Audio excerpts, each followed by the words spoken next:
Hello मेरे प्यारे बच्चों, कैसे हो सभी। आज का दिन बहुत ही स्पेशल है क्योंकि आज के दिन हम लोग जो चैप्टर को पढ़ने वाले हैं, जो कुछ बहुत ही खास है, स्पेशल है।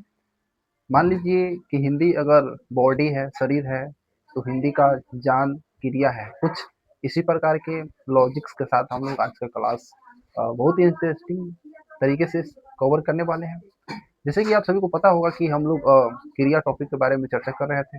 इससे पिछले वाले क्लास में मैंने आपको क्रिया किसे कहते हैं उसके बारे में मैंने बताया था, और क्रिया के कितने भेद होते हैं उनके बारे में हम लोगों ने डिटेल्स में सीखी थी। तो आज के क्लास में हम लोग क्रिया के जो भेद होते हैं उनके बारे में प्रॉपर तरीका से पढ़ने वाले हैं, सीखने वाले हैं। क्योंकि कुछ ऐसा होता है ना कि जो भी एग्जाम्स है ना, कम्पिटेटिव एग्जाम्स या फिर बोर्ड एग्जाम्स, उसमें आपका जो क्वेश्चन सेट होता है वो आपका क्रिया के टाइप से ही सेट किया जाता है। तो आज का क्लास बहुत ही स्पेशल होने वाला है। तो आप सभी रेडी हो पढ़ने के लिए? अगर रेडी है तो एक प्यारा सा कमेंट कीजिए और क्लास में पूरा बने रहिएगा। तो चलिए स्टार्ट करते हैं आज का अपना प्यारा सा टॉपिक, क्रिया। तो क्रिया मैंने बताया था कि बेटा क्रिया क्या होता है ना। जो भी हम काम करते हैं ना, जो भी हम काम करते हैं वही क्या है, क्रिया है ना। क्रिया को हम लोग क्या कहते हैं, काम कहते हैं। या फिर इसका डेफिनेशन मैंने बताया था कि जिस शब्द से किसी काम को करने या है ना होने का बोध होता है उसी को हम लोग क्या कहते हैं, क्रिया कहते हैं। और क्रिया को हमने दो पार्ट में बांटा था। एक था कर्म के आधार पे, है ना, और एक था आपका प्रयोग या संरचना के आधार पे। जिसमें से आज की क्लास में हम लोग बात करने वाले हैं कि कर्म के आधार पर क्रिया के भेद के बारे में। क्योंकि ये जो आपका ये टॉपिक है, इससे मतलब हर एक एग्जाम्स में क्वेश्चन अच्छे खासे बनते हैं। और इसका बहुत ही प्यारा सा कंसेप्ट है। अगर आप लोग इससे पहले क्रिया चैप्टर को नहीं समझ पाए हैं तो आज की क्लास में बने रहिए। मैं आपको वादा करता हूँ कि क्रिया चैप्टर को इतने अच्छे तरीके से कवर कराऊंगा कि आप लोग जिंदगी में कभी नहीं भूलिएगा, है ना। तो क्लास में बने रहिए। मैं यहाँ पे आपको बता दूं कि क्रिया के जो भेद होते हैं दो टाइप्स के, जिसमें से पहला है आपका कर्म के आधार पे। कर्म के आधार पर क्रिया। कर्म के आधार पर क्रिया कितने होते हैं बेटा? तो मैंने बताया था बेटा दो होते हैं ना, सकर्मक, सकर्मक क्रिया, सकर्मक क्रिया। हम लोग बारी बारी से बात करते चलेंगे कि आखिर सकर्मक क्रिया क्या होता है ना। सकर्मक क्रिया हम लोग उसे कहते हैं जिसमें कर्म होता है ना। कर्म अर्थात उसमें कोई ऑब्जेक्ट होता है जिसको हम लोग पॉइंट कर सकते हैं ना।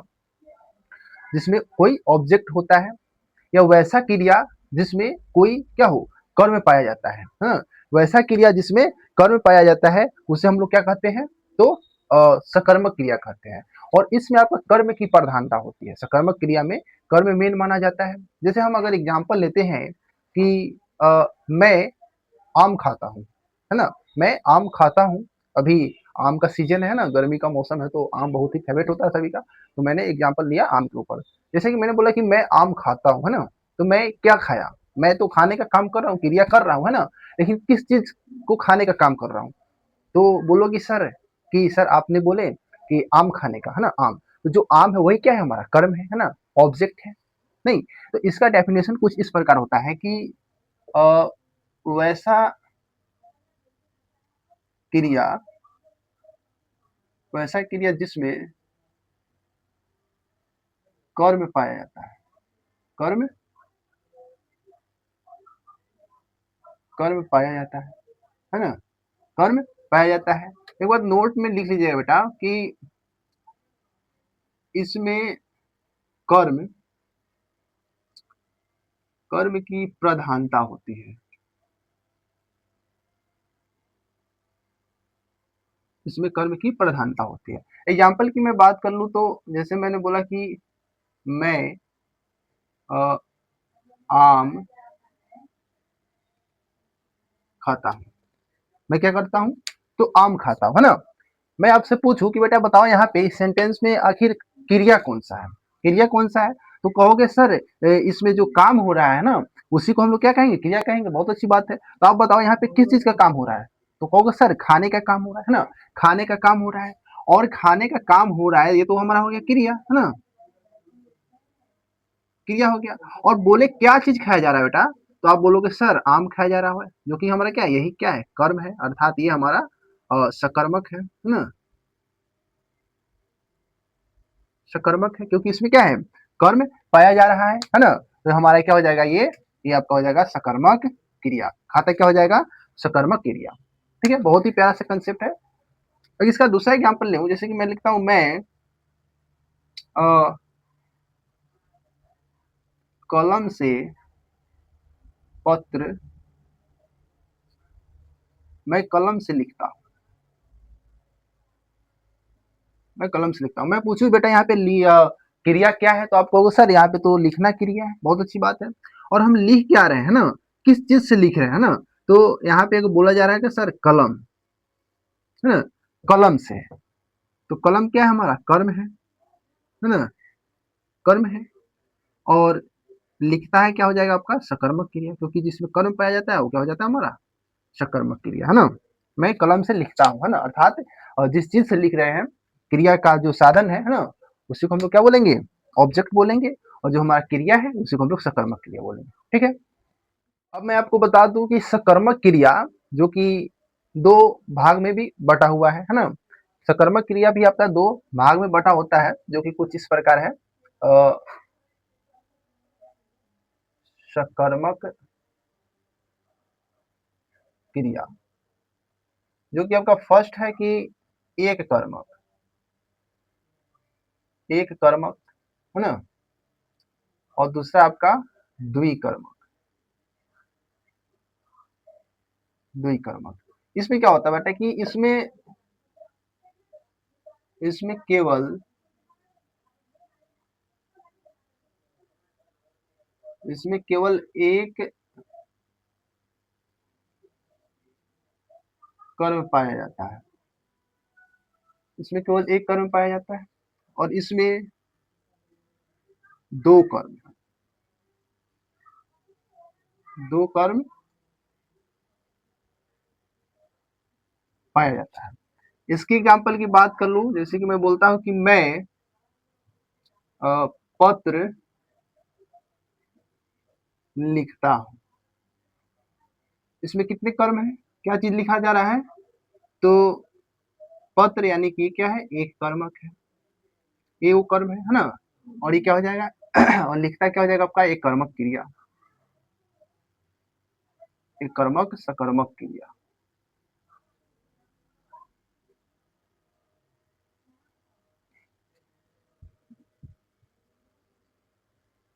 उसी प्रकार का इसमें हम बात करते हैं कि मैं कलम से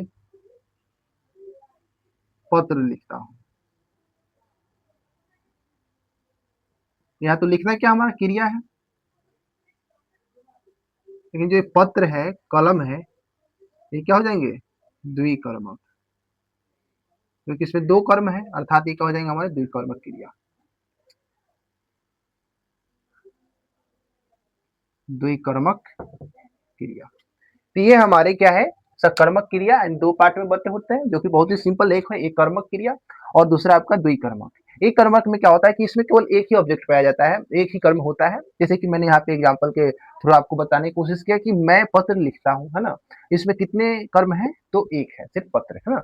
लेकिन इसमें क्या है, दो कर्मक, इसमें दो कर्म पाए जाते हैं बेटा, जो कि आपका देखिए, मैं कलम से पत्र लिखता हूँ, है ना।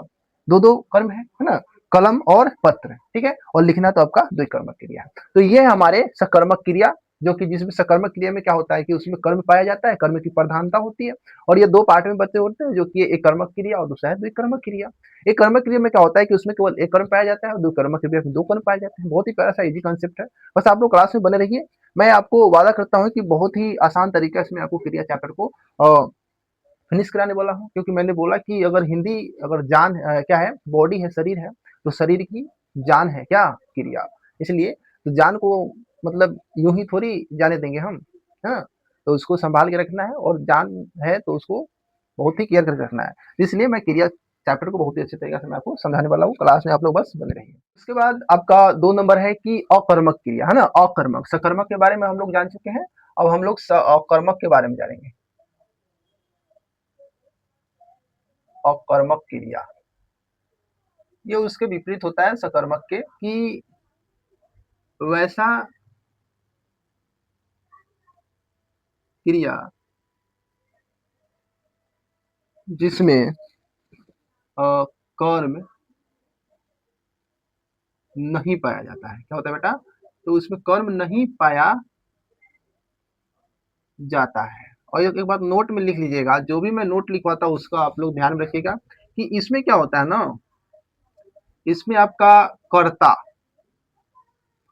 कर्ता का प्रधानता होता है। कर्ता का प्रधानता होता है किसमें? तो आपका अकर्मक क्रिया में। जैसे कि मैं एग्जाम्पल लूं कि मैं खाता हूं, खाता हूं। दूसरी एग्जाम्पल ले लूं कि तुम लिखते हो, है ना। अब इसमें बोलूं कि बेटा बताओ इसमें कर्म है? कर्म है? तो कहोगे सर इसमें तो कर्म ही नहीं है ना, कर्म ही नहीं है। और इसमें बोलूं मैं खाता हूं, ठीक है, मैं खाने का काम कर रहा हूं, लेकिन क्या खाता हूं? कोई ऑब्जेक्ट ही नहीं है ना, कोई कर्म ही नहीं है। अर्थात क्या है हमारे, ये जो क्रिया है ये क्या है हमारे, अकर्मक क्रिया। क्या बेटा? अकर्मक, अकर्मक। उसी प्रकार देखिए लिखते हो, क्या लिखते हो? कुछ तो पता नहीं है, कर्म है ही नहीं, हो जाएंगे अकर्मक क्रिया, है ना। बहुत ही प्यारा सा कंसेप्ट है, बस आप लोग क्लास में बने रहिए। बहुत ही आसान लैंग्वेज के साथ मैं आपको क्रिया चैप्टर को फिनिश कराने वाला हूँ, बस आप लोग क्लास में बने रहिएगा। तो ये हमारे क्या, अकर्मक क्रिया जिसमें कर्म होता ही नहीं है ना, कर्म पाया ही नहीं जाता है।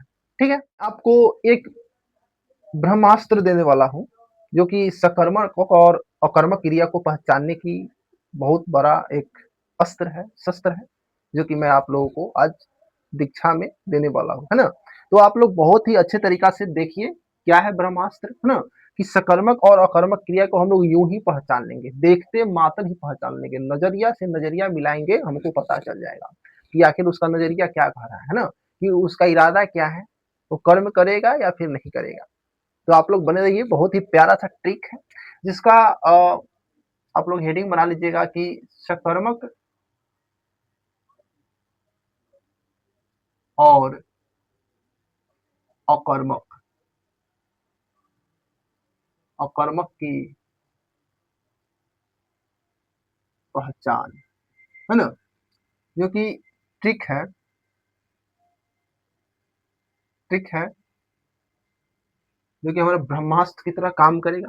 आपको क्या करना है बेटा कि आपको क्वेश्चन पूछना है, और क्वेश्चन दो तरीके से पूछना है, क्या और किसे करके, जो भी क्वेश्चन वाक्य में सुटेबल हो, है ना, उसके हिसाब से।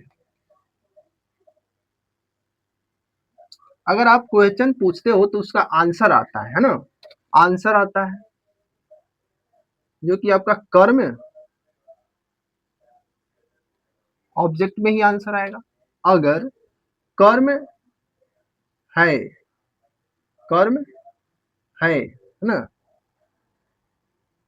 कर्म नहीं है, क्या बोला बेटा मैंने, कि अगर क्वेश्चन पूछेंगे अगर उसका आंसर आ रहा है अर्थात कर्म है, तो आपका हो जाएगा सकर्मक। सकर्मक लिखा जा रहा है, कोई बात नहीं, सकर्मक, है ना।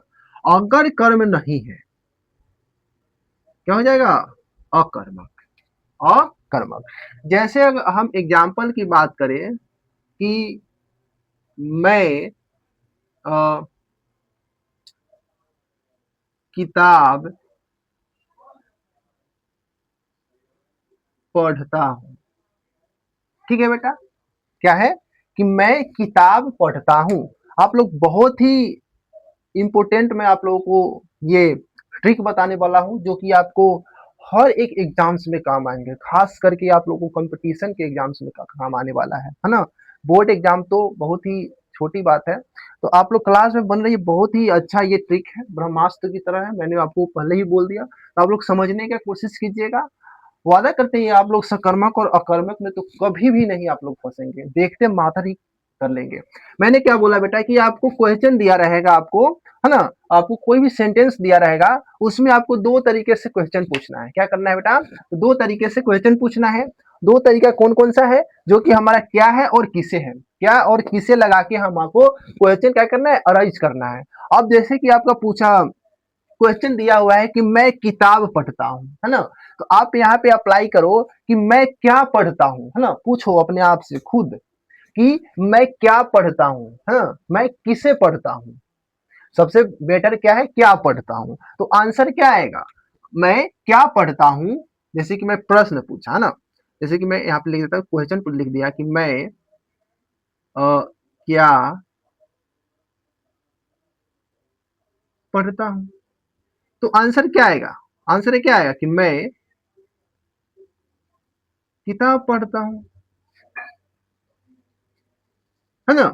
मैं किताब पढ़ता हूँ, बहुत ही सिंपल है। तो जो आपका किताब है, ये क्या है, आपका ऑब्जेक्ट है। और अगर ऑब्जेक्ट है तो क्या हो जाएगा, ये सकर्मक हो जाएगा, है ना। प्यारा सा कॉन्सेप्ट है, बहुत ही प्यारा कॉन्सेप्ट है कि अगर ऑब्जेक्ट आ जाए, आंसर आ जाए तो आपका सकर्मक है। उसी प्रकार ठीक इसमें इसके विपरीत होता है कि जैसे मैं लिख दूं कि तुम पीटते हो, तुम पीटते हो, ठीक। अब मैं क्वेश्चन पूछता हूँ, ठीक, क्वेश्चन पूछता हूँ कि तुम किसे पीटते हो या क्या पीटते हो, है ना। किसे पीटते हो, आंसर क्या आएगा आपका, कुछ नहीं, नथिंग, है ना। कुछ नहीं, कोई जवाब नहीं, है ना। अर्थात इसमें पता ही नहीं चला है कि हम क्या पीटते हैं, किसे पीटते हैं, है ना। अर्थात इसमें क्या है कि कर्म है ही नहीं, कर्म है ही नहीं। अर्थात क्या हो जाएगा आपका, ये जो ये पीटना है, पीटना क्या हो जाएगा बेटा आपका, ये हो जाएगा आपका अकर्मक क्रिया, है ना। बहुत ही प्यारा सा कंसेप्ट है, बस आप लोग इस लॉजिक को लगाते हैं तो मैं आपको वारंटी देता हूं कि आप लोग क्या कर लोगे, सकर्मक और अकर्मक क्रिया में आप लोग कभी नहीं फंसोगे, और इसको यूं ही बहुत ही आसान तरीका से आप लोग कर लोगे। उम्मीद करते हैं कि आज का क्लास आप लोगों को बहुत बहुत यूजफुल लगा होगा। और मैं आपको बता दूं कि इससे नेक्स्ट क्लास जो होने वाला है, कल की क्लास, जो कि आपका प्रत्येक दिन, है ना, रोज आपको मैं नाइट 8 बजे मैं क्लास को लेता हूं।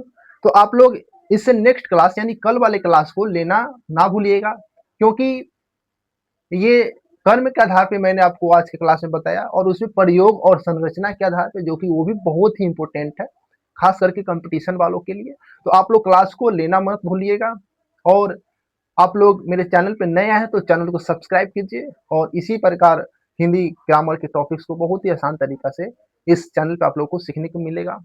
तो मिलते हैं फिर नेक्स्ट क्लास में, तब तक के लिए पढ़ते रहिए, मुस्कुराते रहिए, हंसते रहिए। मिलते हैं फिर नेक्स्ट क्लास में, तब तक के लिए बाय बाय।